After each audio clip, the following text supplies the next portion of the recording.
പൊതുവെ വടക്കൻ കേരളത്തിലെ ഓട്ടോ ഡ്രൈവർമാരെ കുറിച്ച് എല്ലാവർക്കും നല്ല അഭിപ്രായമാണ്.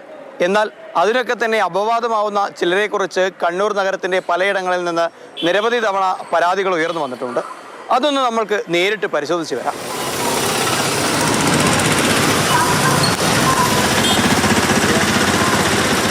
ആദ്യത്തെ യാത്ര കണ്ണൂർ പുതിയ സ്റ്റാൻഡിൽ നിന്നും പയ്യാമ്പലം ബീച്ചിലേക്ക്.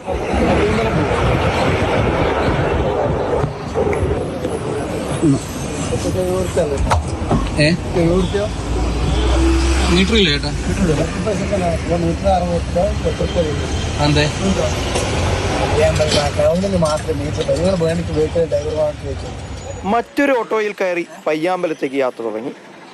ആദ്യത്തെയാൾ ഓട്ടോ കൂലി ചാടിക്കയറി പറഞ്ഞപ്പോൾ ഇദ്ദേഹത്തിന്റെ രീതി ഉപദേശ രൂപേണയാണ്.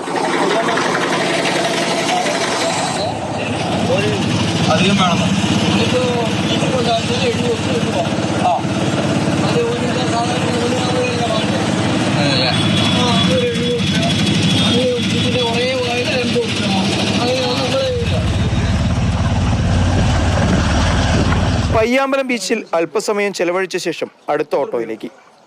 ഇത്തവണയുണ്ടായത് തികച്ചും വ്യത്യസ്തമായ അനുഭവം.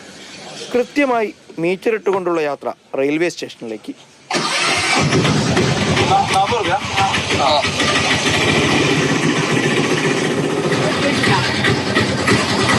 റെയിൽവേ സ്റ്റേഷനിൽ നിന്നും നേരെ കാൾടെക്സിലേക്ക്.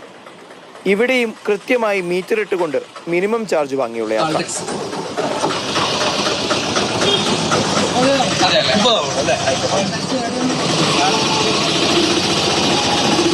പിന്നീടുള്ള യാത്ര കാൾടെക്സിൽ നിന്നും പള്ളിക്കുന്ന് ഗവൺമെന്റ് വിമൻസ് കോളേജ് പരിസരത്തേക്ക്. കാലിയടിച്ച് കൂലി വാങ്ങാതെ തിരിച്ചു പോകാനാവില്ലെന്ന് ഡ്രൈവർ.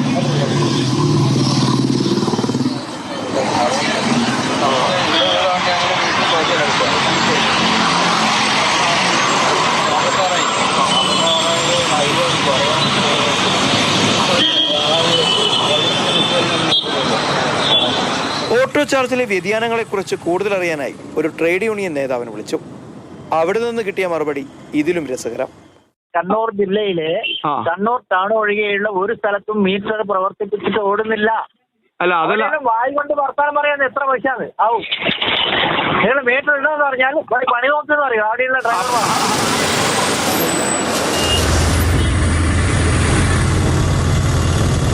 എല്ലാവരും കുറ്റക്കാരാണെന്നല്ല, ഈ തൊഴിൽ മേഖലയിലെ ചില കള്ളനാണയങ്ങളെ തുറന്നു കാണിച്ചെന്നേയുള്ളൂ. ഏകീകരിച്ച ഓട്ടോ കൂലി എത്രയാണെന്നറിയാനുള്ള അവകാശം എല്ലാ സാധാരണക്കാർക്കുമുണ്ട്. അത് കൃത്യമായി സാധാരണക്കാരിലേക്ക് എത്തുന്നുണ്ട് എന്നത് അധികൃതരും ഉറപ്പാക്കണം. കണ്ണൂരിൽ നിന്ന് ഷാജു ചന്തപുരയ്ക്കും റാഫിക്കുമൊപ്പം സാരംഗ് സുരേഷ്, മാതൃഭൂമി ന്യൂസ്.